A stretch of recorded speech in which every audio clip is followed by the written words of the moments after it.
The American dream has always been work hard, keep at it, succeed, and you end up being more prosperous and more happy than even your parents were.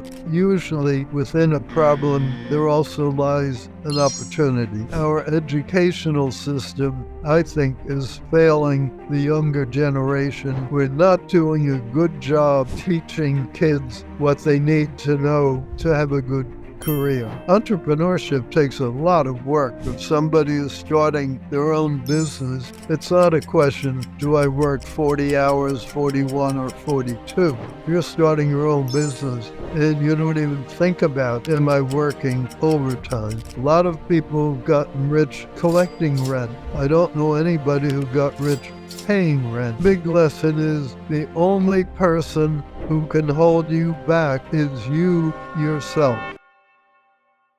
Welcome to Success Story. I'm your host, Scott Clary. The Success Story podcast is part of the HubSpot podcast network. Now, HubSpot is the resource that you need to tap into if you are an entrepreneur. It's no secret that starting a business is hard. Even if you have an amazing idea, bringing it to life can feel overwhelming. With HubSpot's new entrepreneurship kit, you can go from idea to IPO with the help of a company that knows a thing or two about growing better. This all-inclusive kit gives you step-by-step guidance and frameworks to help you crush every stage of starting a business. With tools tailored to help all steps of the entrepreneurial journey, it's packed with templates for project management, emails, skill development templates. There's also a solopreneur guide. It's got freelancing, pricing worksheets, and lots more that you can use to get up and running immediately. And best of all, it's free. With expert guidance and frameworks from HubSpot, starting a business doesn't have to be hard. So don't wait to start yours. Go to HubSpot.com/ENT to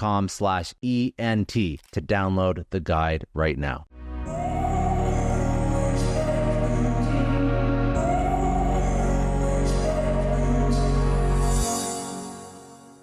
Thank you for coming on. I'm excited to do this. I want to start just to understand, because you've had a life that's been filled with so many different things that you've worked on and so many different things that you've built.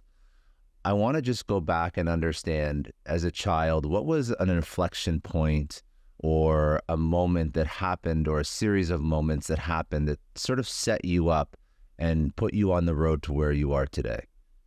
Okay, well, that's a very good question, and I'm delighted you started off with it. Well, when I was a kid, I was very scrawny, undersized for my age, and a bookworm. So I was a perfect candidate to be a victim for bullies. And for a while I was getting bullied. And then my father got me a punching bag and some instruction.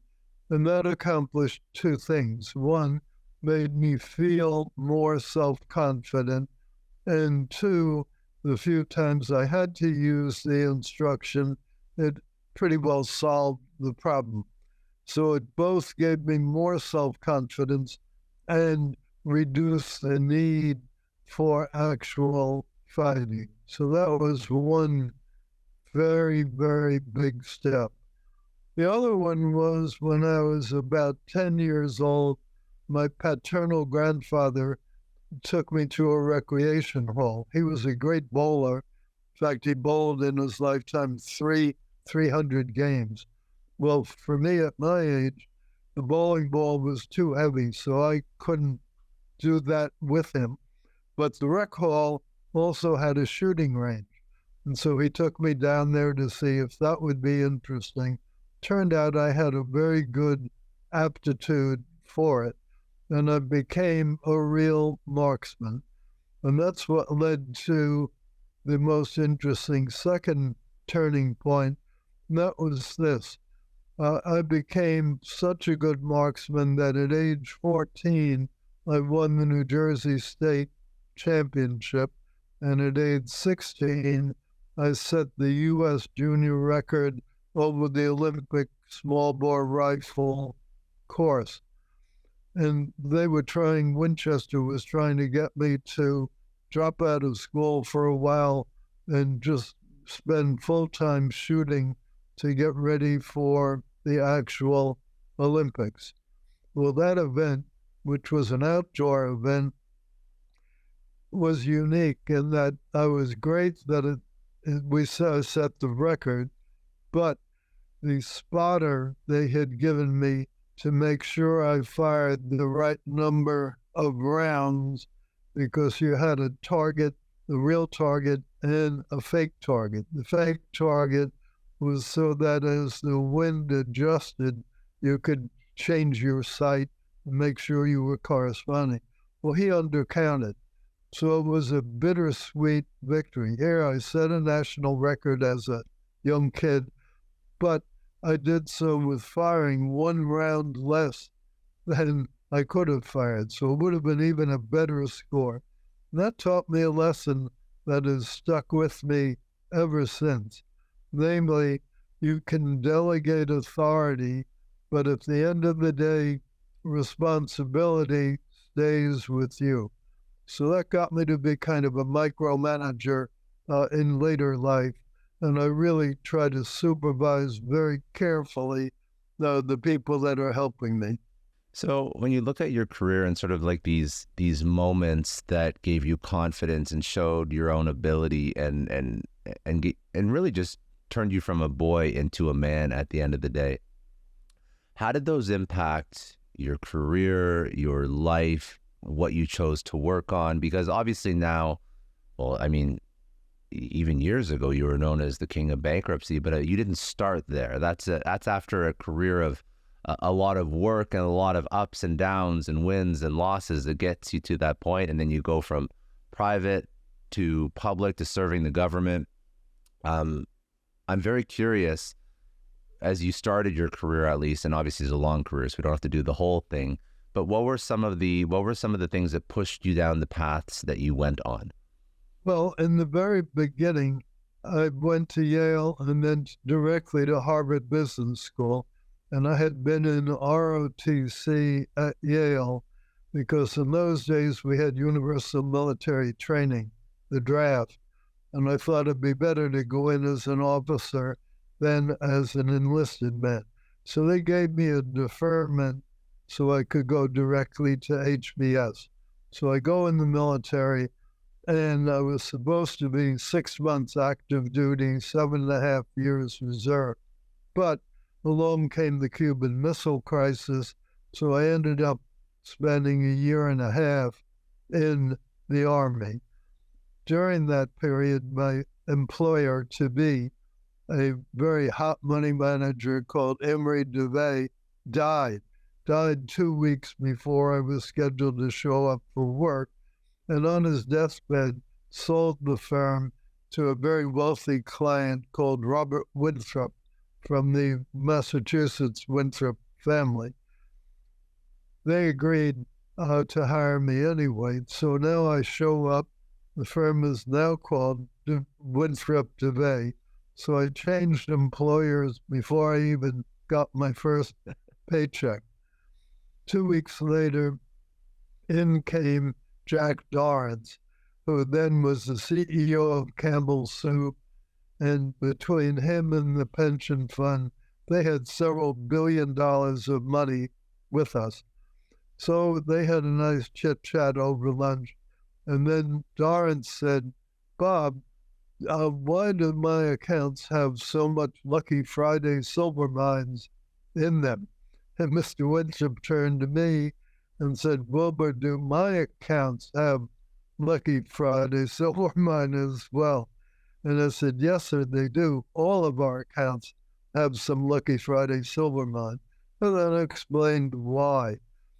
Well, that made it clear to Dorrance that this was not the same kinds of hand-on senior management that he'd been used to before Emery DeVay died. So the following Monday, they pulled all $3 billion out from under our management. So Bob Winthrop, a little later that week, was at a board meeting of Citibank. He had been on the board of Citibank. And the CEO of Citibank, on hearing his problem, having bought this firm and just lost this big account and how embarrassing it was, he said, "Bob, Sam Milbank is desiring to pull out his money from a nice old line firm called Wood Struthers. If you put a few million more dollars in, buy him out, they'll call it Wood Struthers and Winthrop, and you'll never be embarrassed again. So he did that. You know, as you walk through your career, and I agree with this as well, and it's something that I've seen you spoken about. You obviously believe the concept of hard work, and you speak about this in your book. It's obviously something that's very important to you. Talk to me about the concept of hard work, and talk to me about it from the perspective of when you started your career and what you had to put in versus perhaps even what you see now with people in their careers. Sure. Well, we had been a barely middle-class family. And then when I was at Yale, my father died. And since I had two younger siblings, that my mom, who was a third grade school teacher, had to support and hopefully help get a real education. So as a result of all that, I had to work my way through school. So I went on aid at Yale and did a variety of odd jobs to spend money and to pay tuition and all that. So that taught me that there's no bad thing about working hard, because I was taking a regular curriculum and yet had to do all these jobs. Because at Yale, when you got student aid, you didn't just get the aid, you worked out a billing system, and you had to work so many hours a week for the university to make up for the fact that they were giving you aid. And then I had to find odd jobs for spend money. So that was when I started really working hard, because Yale was obviously a challenging curriculum. Then when I went through to the business school at Harvard, it too was a challenging curriculum, but again, I didn't have any money, and so I had to do odd jobs. So I wrote articles for a magazine called Financial World. I wrote anonymous research reports for a little brokerage firm, and I was even a census taker during the decennial census, going door to door, trying to get people to fill out their census forms. And that was a real challenge, because they gave me the bad section of Boston to go to. So I'm wearing this little white school patrol sort of shoulder thing with a big make-believe silver badge on it. Well, in that section of Boston, when you show up at a door with a badge, if they open the door at all, they're more likely to have a dog come out after you than they are to let you interview them. So that taught me a lot about the fact that you can survive an arduous school day plus a lot of part-time jobs that you needed to do to survive. So it became a habit, and it's like anything else. Once you get used to it, and once it's a routine that you work long hours and hard hours, it doesn't become so challenging. What bothers me about today is that the kids don't like the idea of work.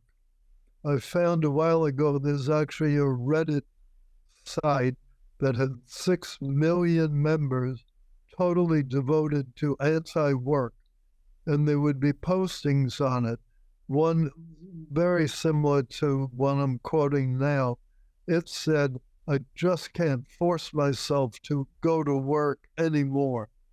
So the notion that work is an aberrant behavior, is something you have to be forced to do or force yourself to do, rather than being a natural thing and a part of the whole growing up and adulthood process, is troubling, because everybody now wants things easy, quick, not do any work.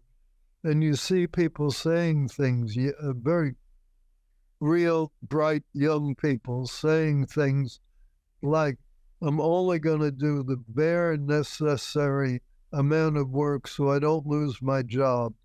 Or they'll say, I don't want a real job, I just want to do gigs, and I'll just do enough gigs to get by. The idea of just getting by and not liking work is the antithesis of the American dream.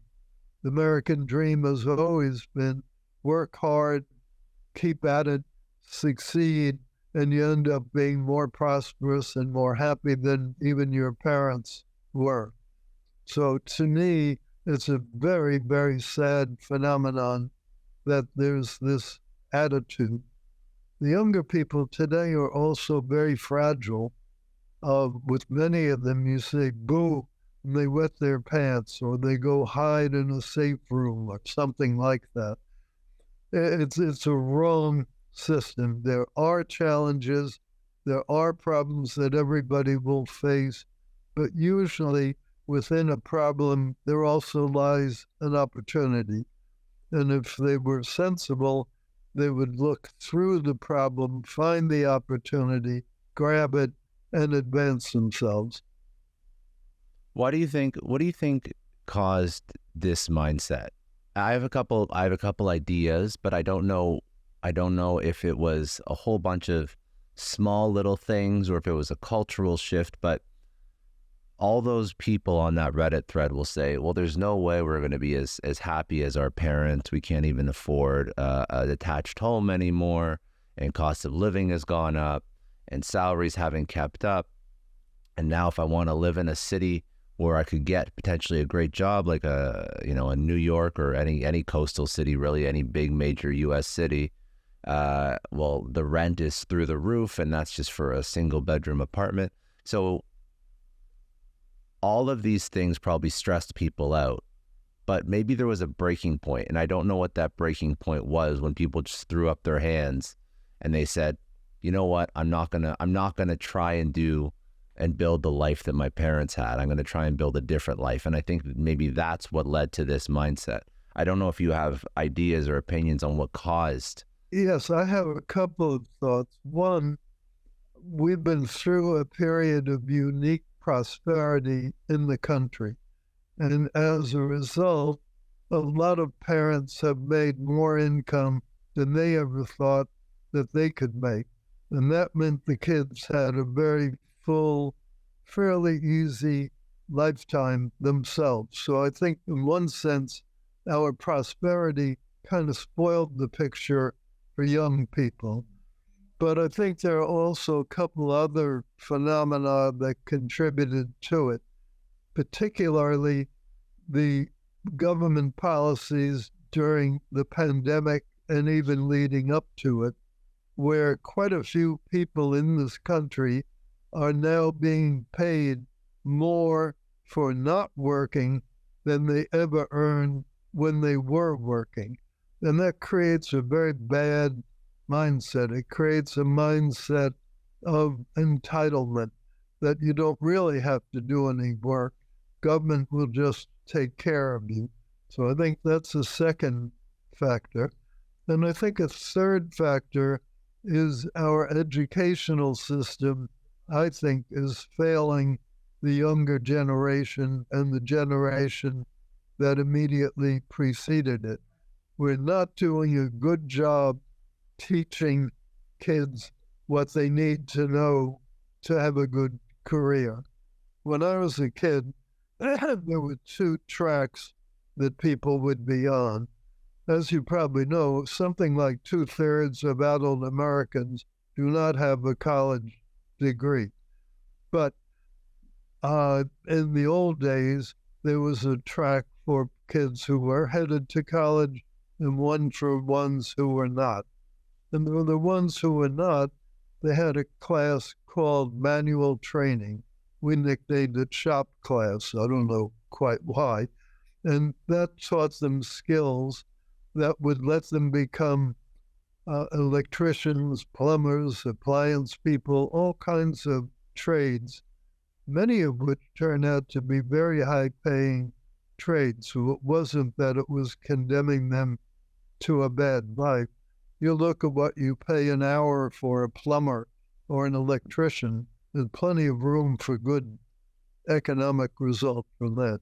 But our country now has the least vocational training of any OECD country, the least. And the high schools and the middle schools no longer even offer manual training courses, just not part of the curriculum. So that disadvantages the kids who are not on a college track. For the ones who are on a college track, they're also being disadvantaged because we're not teaching the fundamentals. We're not teaching in the lower grades arithmetic, reading, and writing. And most of those skills, young Americans in grammar school rank around 30th in the world. How can we be staying as the #1 world country when we rank 30th in primary education? And it gets worse when they get to high school. When they get to high school, they're no longer teaching high school math, physics, chemistry, all those skills that you need to survive in a technologically advancing country. So I think it's partly a self-inflicted wound in the school system. It's partly that their parents had such an easy time of it that the kids got spoiled. I've been amazed with how many young people don't get a summer job when they're out of school. Forget about getting a job while they're in school. They don't even have summer job. They're lolling around on the beach. I don't know why the parents permit that. When my two girls were teenagers and one of them first got a driver's license, the question came up, what would they do for a summer job? We go out to the Hamptons in the summer. What would they do? So I bought a food truck, a stainless steel food truck, got them the food concession for one of the beaches, and they worked pretty hard during the whole day because nothing like making hamburgers and hot dogs and cutting up fruits and everything and then serving the customer, because I wanted them to learn, even though they would not have to do that just to make tuition. I wanted them to learn you have to be a productive person. You're not just going to sit around on the beach. I don't think there's enough of that in the parental attitude. So I think it's a whole series of factors that have led to it, but I think it's a very bad phenomenon.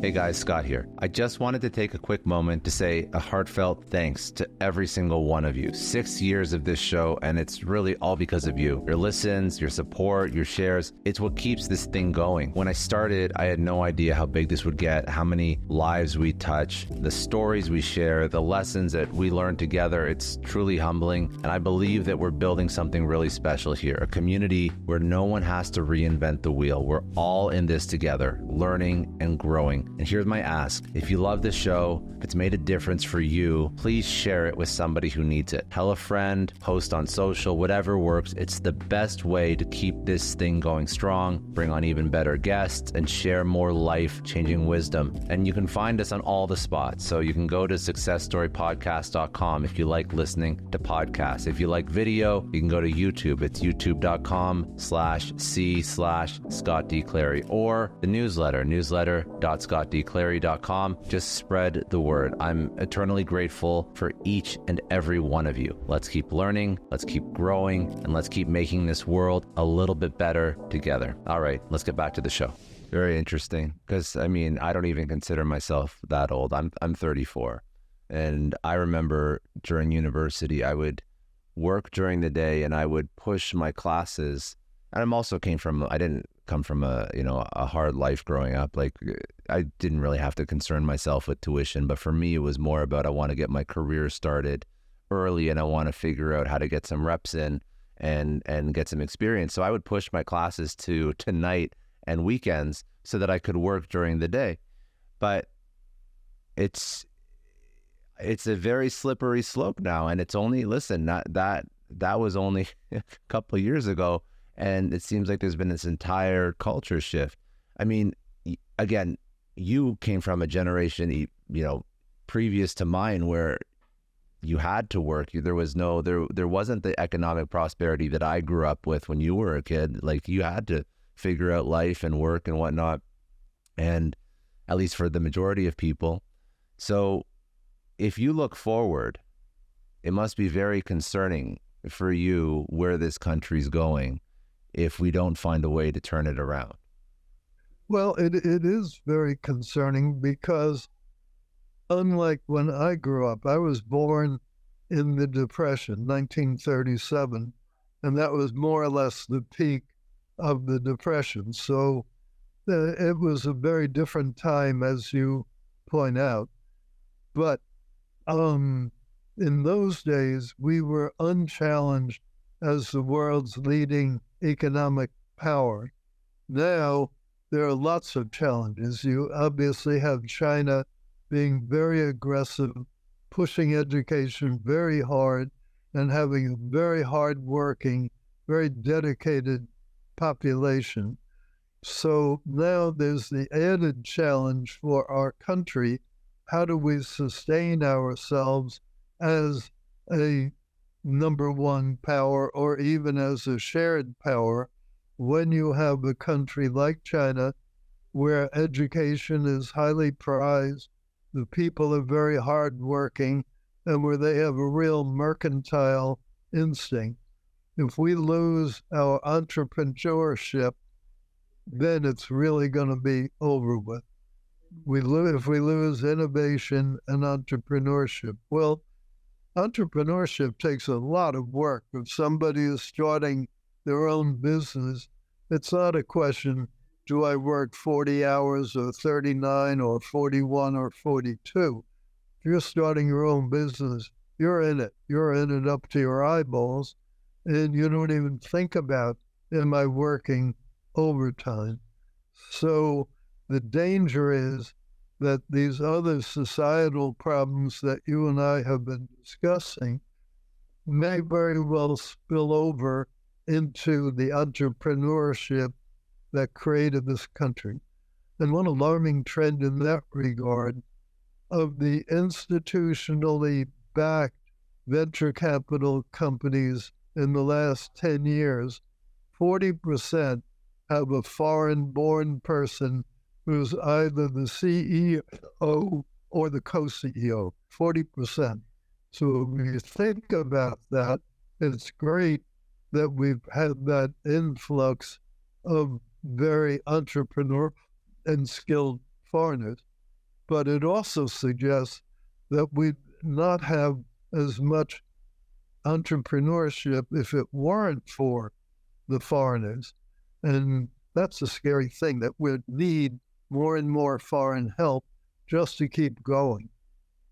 I mean, I think that if you look at some of the CEOs of major tech companies, you see people that come from other parts of the world that move to the US, that take up these positions again, which is great. But you do have to have a culture of entrepreneurship, of hardworking, of not being afraid to build things and fail. And I think that we're moving so far from people being willing to do uncomfortable work that we're not even talking about, like you said, entrepreneurship. We're just talking about people working a 9-to-5 Monday to Friday job. Because if you're gonna be a successful entrepreneur, like, I came from a 9-to-5 environment and I worked hard there. Then I realized that I wasn't moving fast enough and my career wasn't progressing as quick as I wanted to. So then I'm going to take that into my own hands. And instead of working 9-to-5 Monday to Friday, I'm working 24/7, 365, but at least I can now move at my own pace.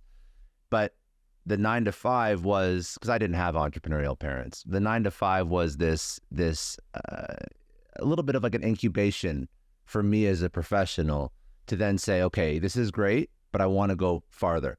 If I had never even had the exposure to the 9 to 5, or if I see some people traveling all over the world and working in the gig economy. Again, there's nothing inherently wrong with that.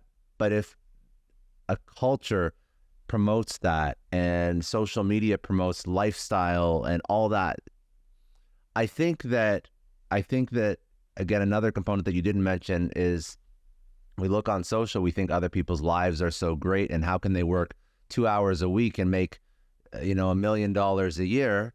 Well, that's not reality, but social media is a megaphone and it broadcasts this reality and people assume it's the reality. So then they try and architect their lives like that. And amongst all the other things you mentioned, it's just a very, we're in a dangerous place, I think, because there's so much influence telling us how we should live or what hard work should be or shouldn't be. And I think we're kind of messing up the minds of a younger generation as to what life can look like. Well, I agree with that, and I think you see it in another context. It used to be people's dream was own your own home. That was a big, big dream. Get married, have a kid, own your own home was part of the cultural scene. Now, people are not so interested in owning things. They seem to settle for having the use of things. There's even an industry now where people are renting their clothes rather than buying them. I mean, what could be more weird and what could be gross, more actually, inefficient than renting your clothes, because the guy renting them to you is making a high rate of return. Well, where is his rate of return coming from? It's coming from you, because you're such a fool. You won't even want to front end the price of your clothing. And so I think it's gotten to a very, very extreme point. There's nothing wrong with wanting to own things. And for most families, owning the home was central to their ability to develop some semblance of wealth, because homes tend to appreciate over time. My father had a pretty good saying, even though he was not wealthy. He said, I know a lot of people who've gotten rich collecting rent. I don't know anybody who got rich paying rent.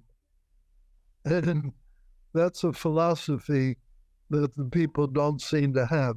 Everything is measured in terms of monthly payment, not am I owning something, not am I getting somewhere, not am I getting ahead.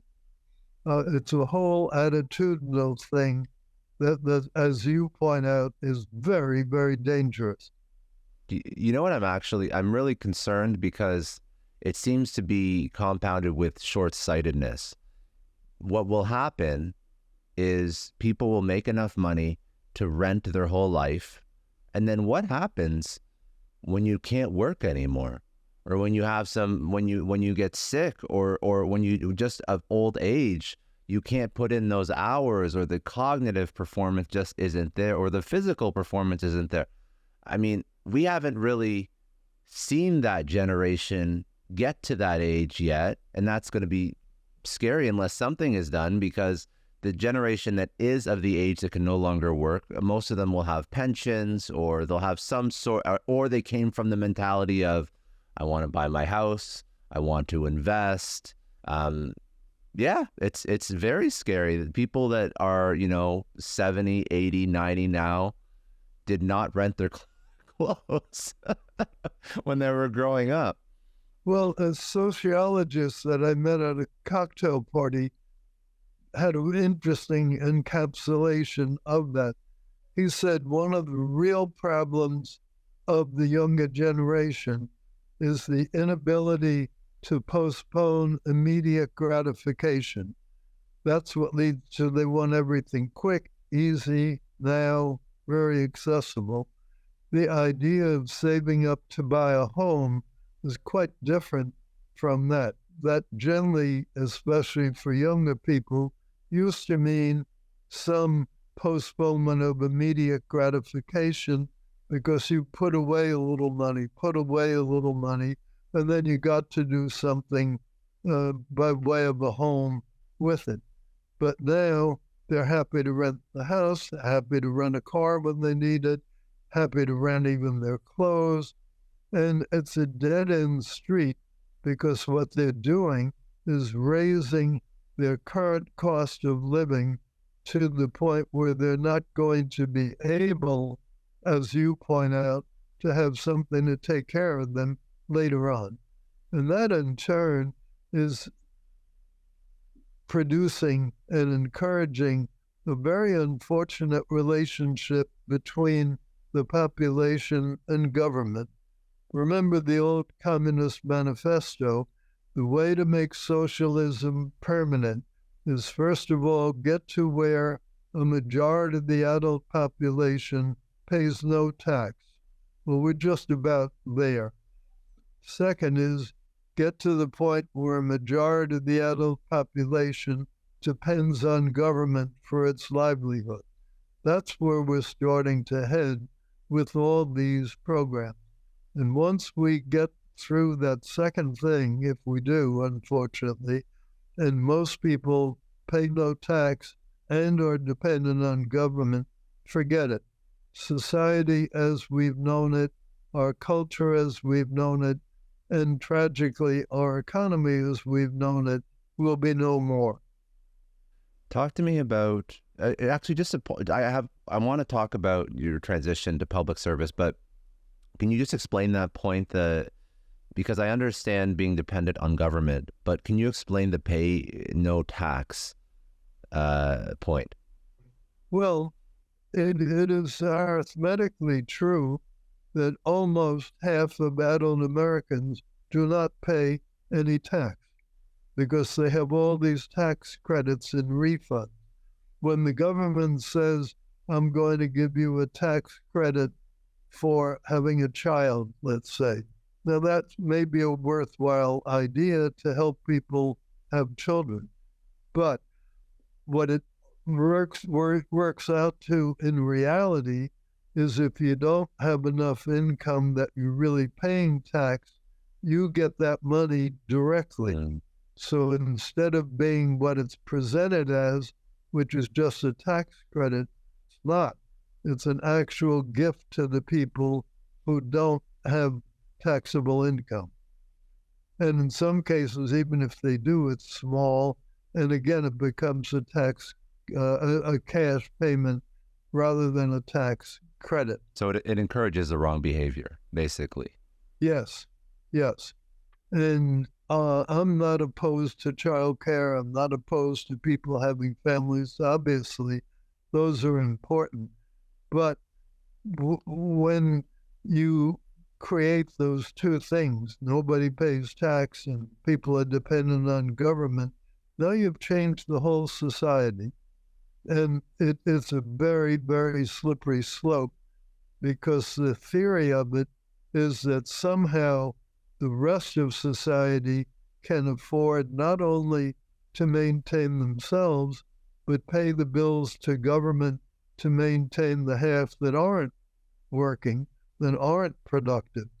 Well, that's a very different world from the world that we used to have. I just want to take a second and thank the HubSpot Podcast Network for supporting Success Story. The HubSpot Podcast Network has incredible podcasts like The Product Boss, hosted by Jacqueline Snyder and Minna Kunlo Sithep. If you want to take your physical product sales and strategy to the next level to create your dream life, you need to listen to The Product Boss. They sit down for an hour. They do a workshop style podcast. They're going to talk about everything that you need to know to up-level yourself. Social media, marketing, if you're in consumer packaged goods, if you have any sort of physical widget, you need to tune into The Product Boss wherever you get your podcasts. Mm-hmm. That makes sense. I understand. Talk to me about, I've had this conversation with a lot of people, why somebody would want to go work in the government, go work in public service, because listen, this is not like you needed this for your career. You've made a lot of money doing what you're very good at, And government always seems like, it just seems like a lot of headache. It seems like your life is picked apart. People criticize you. No one's ever happy with you. This is like the life of government. So at this point in your career, I mean, you've made it by anyone's standards. What was the purpose in your mind of going to serve the government, going to serve the people? It was several things. But first of all, it came at a point in my life where I could afford to do it because I had made enough to take care of myself forever and forever. So there was the potential for doing it and making the economic sacrifice to go into government. And in fact, when I had my sort of job interview for the cabinet post with President Trump and the others, it was weird because it was the first time in my life I was ever eager to have a job that paid a tiny fraction of what my old job had paid. But nonetheless, I felt it was at a point in time where A, I could afford it. B, more importantly, I felt that what Trump was trying to do was what the country needed. I felt that he was the only one of the either Democratic or Republican candidates who understood how badly abused middle class and lower middle class working America were in favor of people who were not working. The other candidates didn't even understand it, so I felt the only one who's going to try to fix this is somebody who at least understands the problem. The other candidates didn't even know that it was a problem. So I felt there was a societal need for somebody to try to help fix this problem because I love this country. Country's been very good to me, and I felt it was time to try to give back as part of an enterprise in the government to regain some of what we had been losing. And I mean, when you announced that you were even supporting Trump, I think from what I remember, that was a little bit of a surprise to the public. Yes, it was. What happened back then, this was before the Republican primaries in the 2016 election. I was on Squawk Box in the morning, and toward the end of the interview, one of them said, if Trump is the presidential nominee for the Republicans, will you support him? And they were thinking my answer would be no, because at that point, most of Wall Street was anti-Trump. And strangely, a lot of Wall Street remains Democratic. I would say a majority of the senior people have been Democrats. I don't quite understand why, but anyhow, so that shocked people. And then I explained why. My theory that he was the only one who understood the societal problem that you and I have been discussing. And that in turn led to my getting involved with the campaign. So I started doing editorials, mostly in regional newspapers. He would send me as a surrogate to debate with left-wing people, things like that. And then ultimately, he asked me to go into the cabinet. Talk to me about some of the policies that you implemented while you were in his government, but also I also want to understand going forward. Obviously, right now we'll try and keep this interview evergreen, but in a couple months we're gonna see a very new U.S. government, and I'm curious, what do we have to do going forward to sort of continue the work that you did? Well, fortunately, unlike most of the Biden cabinet people, Gina Raimondo, who is my successor, has pretty well continued the tariff policies and the export control policies that I put into effect during the Trump administration. So for the moment, the Democrats have been relatively supportive of the tariff initiatives and denying potential enemies access to high-tech materials, sanctions, things of that sort. So far it hasn't been a problem. What worries me in case it's Kamala Harris is a lot of things, one of which is we have no idea what her trade policies are going to be. She's not made any real statement about trade. So I can't judge what she might do or not do. The second thing, though, I think she's more interested in changing the educational system away from what I think it should be, which is the manual training and the high-tech training. She's more interested in making it a sociological instrument, making it very woke. Well, woke is really in many ways the direct antithesis of the American dream, because woke says you should be embarrassed to be a citizen of the United States. Woke says your forebears were abusers, and that's a really bad thing, and we need retribution.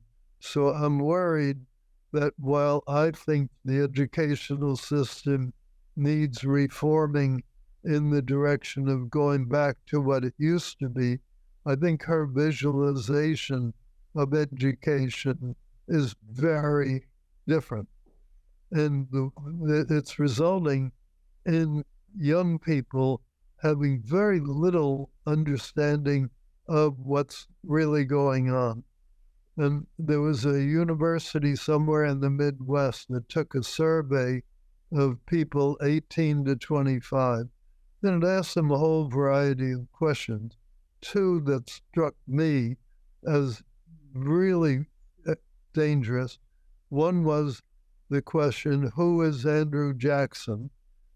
As you know, he was a very controversial president. The most popular answer was Michael's brother.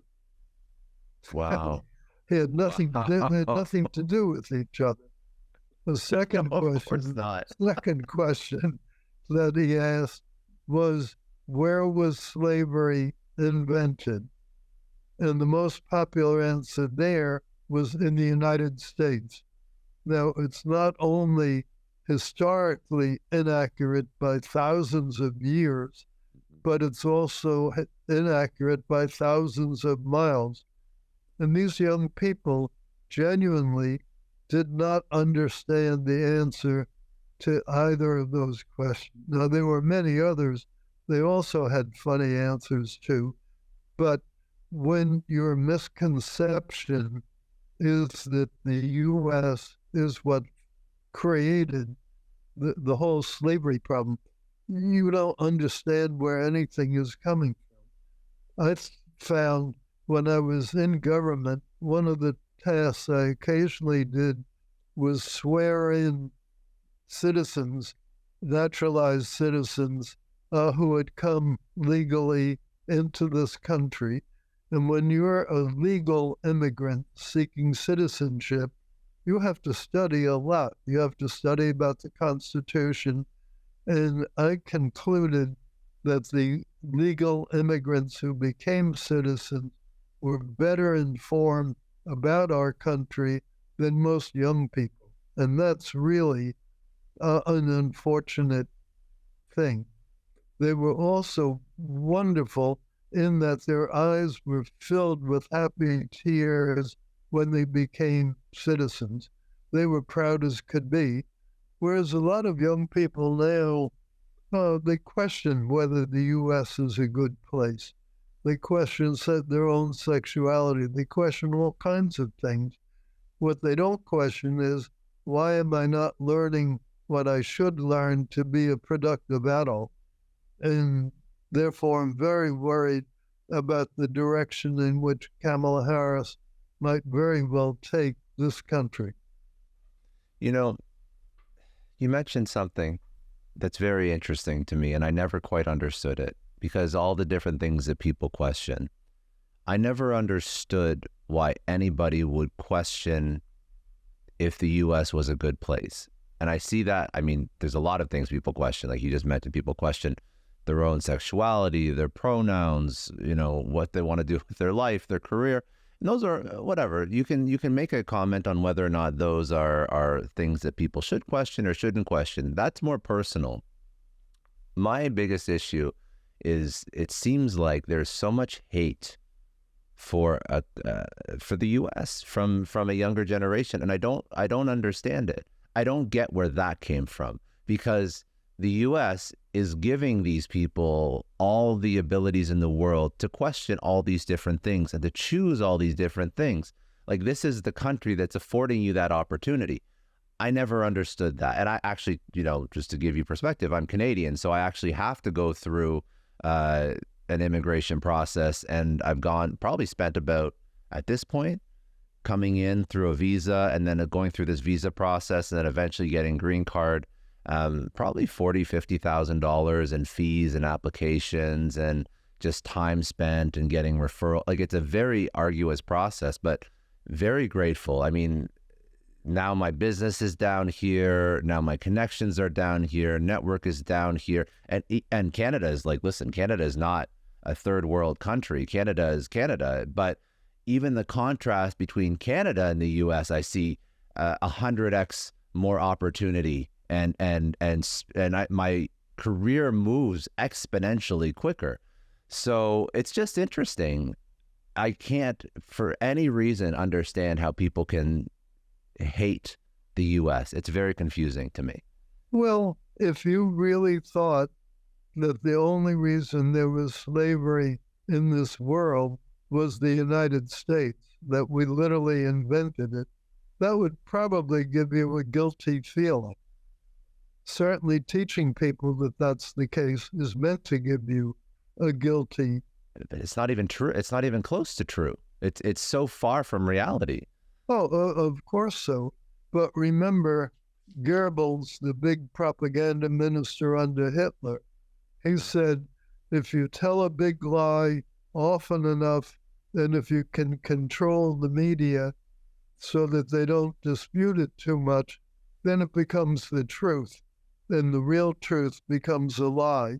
And I think that's what's happening, because the young people and our educational system both are totally intolerant of any other opinion. And if you try to talk to a young person and say that it's just not true that slavery was invented here, you get a real argument if they will even respond rather than just walk away. So there's an intolerance to disagreement. And you see it on the campuses.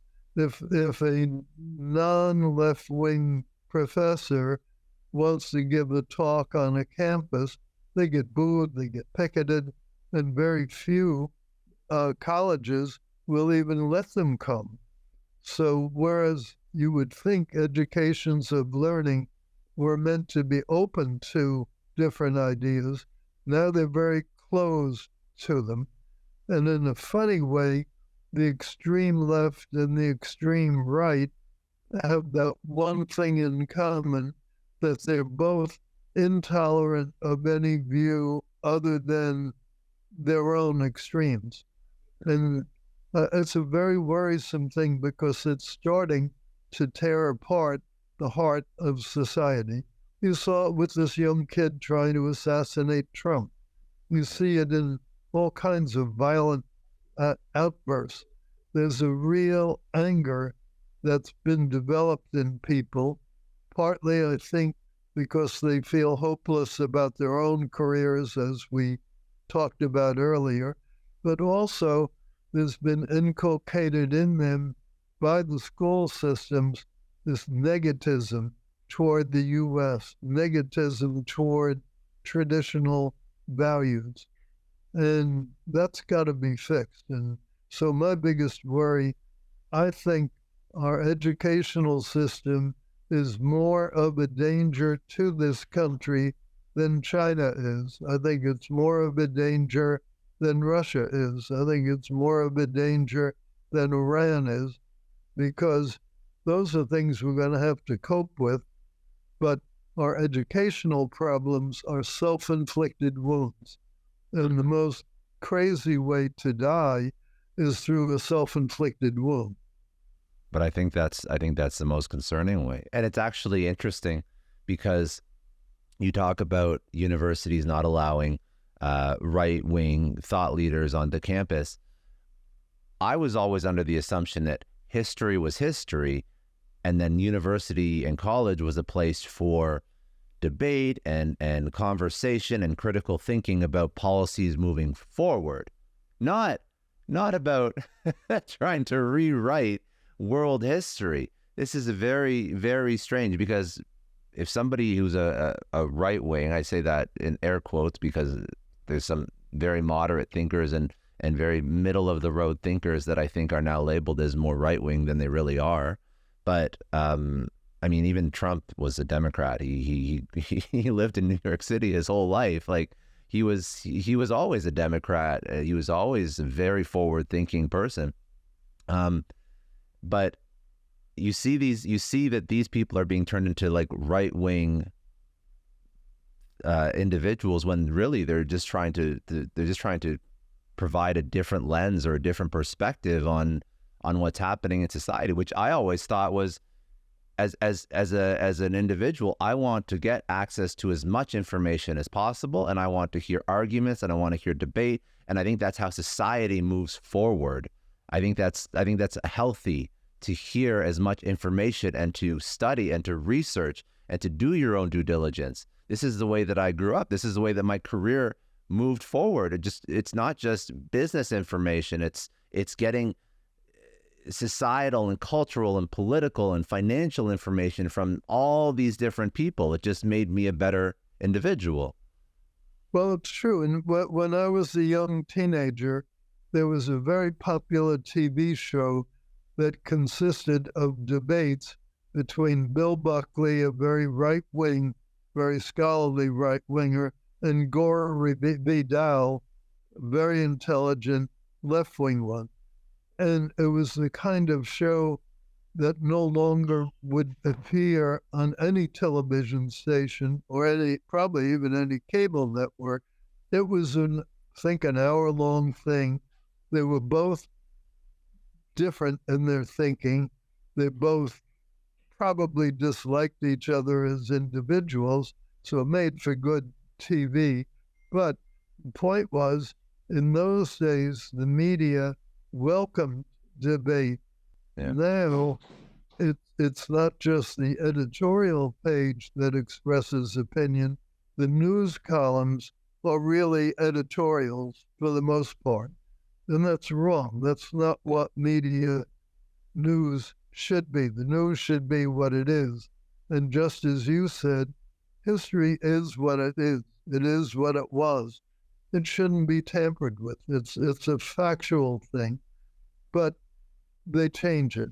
I want to take a second and thank the sponsor of today's episode, LinkedIn. Now, let me share a quick story. When I was looking to hire for my team, I needed someone who not only had the skills, but also fit our company culture. I turned to LinkedIn Jobs, and it made the process seamless. The quality of candidates I found was exceptional, and it saved me tons of time. Having quality candidates to interview is essential, and LinkedIn Jobs makes it incredibly easy to find them. LinkedIn isn't just a job board. It's a platform that connects you with professionals you won't find anywhere else, even those who aren't actively searching but might be open to the perfect role. And did you know that 70% of LinkedIn users don't visit other leading job sites? If you're not looking on LinkedIn, you're missing these candidates. Plus, 86% of small businesses get a qualified candidate within 24 hours on LinkedIn. And they're always looking to make the process easier. They even launched a feature to help you write job descriptions. So if you're ready to find your next great hire, post your job for free at linkedin.com/excellence. That's linkedin.com/excellence to post your job for free. Terms and conditions apply.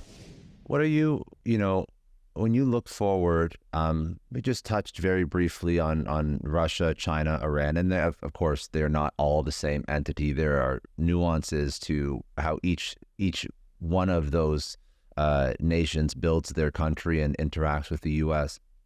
But going forward on a global level, what are some thoughts about biggest risks, biggest concerns, things that the U.S. should be aware of, things that the average person should be aware of, based on your experience? Well, on a geopolitical sense, what I'm worried the most about is Russia, China, and Iran seem to be getting more and more into becoming the Axis powers. They seem to band together in a lot of activities. And if you look back to what led to World War II, it was treaties between Germany and Japan that started it. They started a mutual defense treaty. Germany and Italy did the same thing. Then what next happened was Germany made an agreement with Russia to a mutual defense agreement. And what they didn't disclose was that part of the agreement was to divide up Poland. So 2 weeks after they signed that agreement, Germany invaded Poland, overran it, and did split it up with the Russians. So what worries me is more and more they're operating jointly. Now, why is that a problem? That's a problem because Germany itself and even Japan were very small economies relative to the U.S. So when you put even the two of them together, didn't come near ours. But China is already about more than 2/3 of our economy. You add to that Russia, you add to that Iran, and you have the potential that we could become engaged in World War III and be fighting it on 3 fronts, fighting it in the Mideast, fighting it in the Asian sector, and fighting it in Europe. That's the really scary thing. And it's why it bothers me that the Democrats don't seem to understand my attitude about bullies. Remember, I said a bully needs a willing victim. Well, the U.S. is acting nowadays more like a willing victim than like anything else. We beg Iran to make a treaty with us, and I think it was a national disgrace that the Iranians a few weeks ago, after all these years of Biden screwing around with them, trying to get into what would have been a terrible nuclear treaty anyway, they announced they have no interest in any further negotiation. Well, for the world's #1 power to be brushed off by a 3rd or 4th-rate power, that never would have happened under Trump or any other sensible president. Similarly, look at what's been happening. China floated a spy balloon over the whole country. Later, they've been developing a huge intelligence operation in Cuba, and God knows what else they're putting in there. And then recently, they had one of their vessels in a Russian nuclear submarine dock in Havana, 90 miles off our coast. Well, what did we do? What was our response? Nothing. Lately, Russia and China had a joint bombing exercise, a drill off Alaska. What did we do? Nothing. Meanwhile, China and Russia consistently support Iran and the Houthis and Hezbollah and all that in the Mideast. The Houthis have totally disrupted the Red Sea, and it's disrupting shipping. What are we doing? A very, very limited defense. I think instead we need to go back to Teddy Roosevelt's philosophy, which was speak softly and carry a big stick. These fellows speak loudly and they don't have any stick at all. So that's my scary analysis of what's going on geopolitically. But I think if we can fix the educational system, make Americans feel patriotic again, make Americans be better educated, restore the hard work concept, restore the entrepreneurship concept, then we can combat all that. But if we stay as a willing victim, geopolitical things are going to get worse. They're not going to get better. And I think a key turning point in the Trump administration was when we had the first state visit, came from President Xi and at Mar-a-Lago in Palm Beach.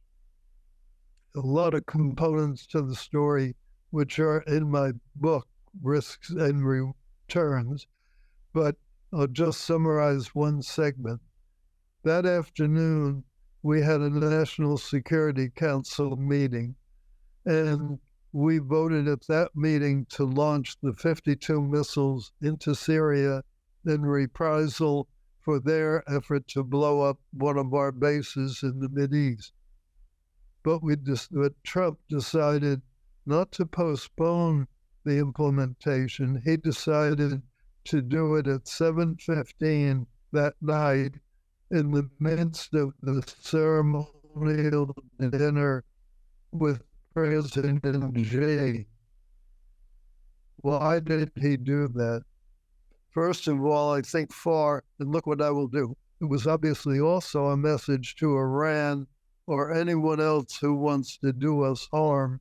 Push me too far, and you're going to get a response you don't like. And if you notice, during the Trump years, we didn't have these incursions from China. Iran made a little trouble, but not so much. Russia didn't invade Ukraine until well into the Biden presidency.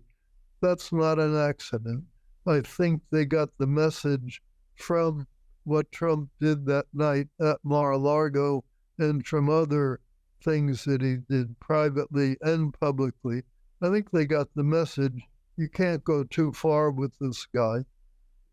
That's a message we have to get back to, because if we let them keep becoming more and more bold, and if we be becoming weaker and weaker and less patriotic, that's not a good formula. That's a formula that will lead to a war, and a war that we may have a tough time in. When I have one last question just about China, and then I want to just understand where people can go to get your book and connect with you as well. But the last thought that I had, because I've had the conversation about China with several people, and I don't look at China in the same lens as Iran. China seems to be not interested in anything like military compared to Iran, which seems like Iran seems to be very hostile, exceptionally hostile. But I've had a conversation with Keith Crack about Iran, as well as Dmitry Alperovich about China, excuse me. And there's just different views on how to manage and engage with China. So in terms of your perspective, trade and agreements and how we sort of interact with China, would it be better for the U.S. to entrench further into China and try and put more businesses in China and do more trade and make them to some degree dependent? Is that even possible? Or is it better to completely remove and isolate and not engage with them at a commercial level, if that's even viable? No, I don't think either extreme is the right answer. I think what we need is a more finely tuned policy. And what I mean by that is the following. It's inevitable that we will need to trade with China. China is the second largest power in the world. It's a very large and until recently a growing market. So I think the idea of total disengagement simply doesn't work. The world is a more complicated place than that. And further, if we were somehow to totally disengage from China, all that it would do is to divert their exports to other countries, and they in turn would have to export more to us. So it would just scramble things up. I don't think that's a practical solution. The problem with putting more businesses into China is that the businesses they're mostly interested in are the high-tech businesses. And most of the output of high-tech is what we call dual use. Semiconductors have peaceful use, but they also are very critical to military applications. So you can't build a semiconductor plant that doesn't really turn out both kinds. So, and in China, you don't really have independent business.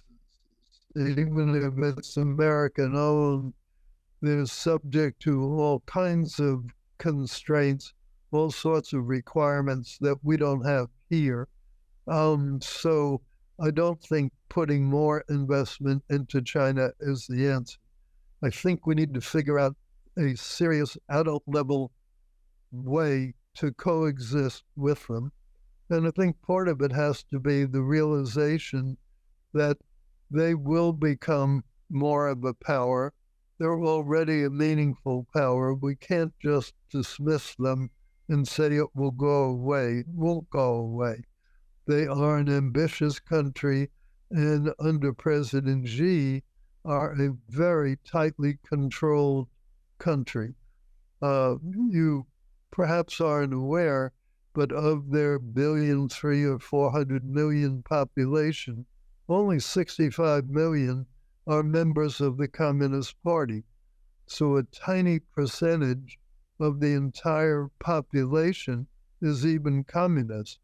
So that's an interesting dimension for people to think about. But what it basically means is the bulk of the population is totally disenfranchised. That leads to making it easy for dictatorship.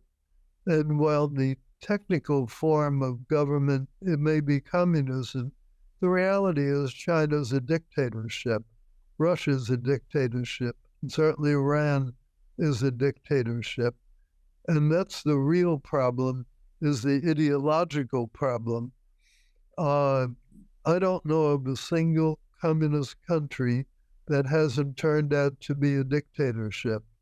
And if you have a gigantic and powerful country that's a dictatorship, all you have to run into is one successor dictator who really wants to take over the world. And I'm not saying that Xi is necessarily that person, but he's getting older. He won't be the dictator forever. Someone else will be, and it could very well be some right-wing general. So I think we do need an accommodation, but it needs to be an accommodation on equal footing. It can't be that we let them win in trade because of violating rules, taking advantage of intellectual property, things like that. We need a rule-based trading system, and one that's fair, and one that has a mechanism for resolving honest disputes. That's the way to solve the trade problem ultimately. But we need to get the other parties to agree to it. Now on the book, which is my balance of trades issue. Yes. So this is Risk and Returns, Creating Success in Business and Life, and that's what's out now. That's correct. And it's available on Amazon right now. And the formal publication date is September 10th. So it'll be readily available in bookstores all over by then. It's an anecdotal autobiography that takes the anecdotes, many of which are amusing and interesting, and tries to draw loose lessons from them, lessons that could of their career and their life that may happen to be. So I'm running all around the countryside doing book signing parties, and we have a website for the book. It's called risksandreturns.net. And I would urge anybody who enjoys this discussion enough to want to learn more about the book, look on that website, and you'll find a lot of information. So you'll see, the book will encapsulate basically your life, anecdotes. We'll talk about politics. We'll talk about business, all of that. I mean, you've done over 400 billion. You've restructured more than $400 billion in assets, and you've been named Bloomberg's 50 most influential people. So this is going to be a very interesting book. So we'll link that in the show notes as well. And if you're in, by the way, Wilbur, if you're in Miami, let me know. We'll have to create some content around a book signing sometime if you're ever down here. Well, I will be doing some stops in Miami, so I'd love to take you up on that offer, and that'll also force feed you a book. So two birds, one stone. That works perfect. Okay, so we'll get all those links in the show notes so people can go. They can pre-order the book now, by the way, on Amazon if they want to pre-order it, or you can get it probably any bookstores on September 10th. Wilbur, I really appreciate your time. I really appreciate you just sort of covering a wide range of different topics, because I just sort of threw everything at you because you've had a very interesting life. So I wanted to get I want to get like a sample of all the different things that you've taken on. If you were going to leave the audience, you can pick an insight or a lesson, something that you would tell your younger self, your 20-year-old self, after your career in private and public service. What would that one lesson be? My one big lesson is the only person who can hold you back is you yourself. And if you yourself instead really work hard, seize opportunities, and take an occasional risk, you can become pretty much whatever you want to. So there's no reason to hide in a safe room. Get out there in the open, get into the real world, rough things up a bit. And if you get roughed up some along the way, that's good, because that's a learning experience. But bottom line, the only one who can hold you back is you yourself.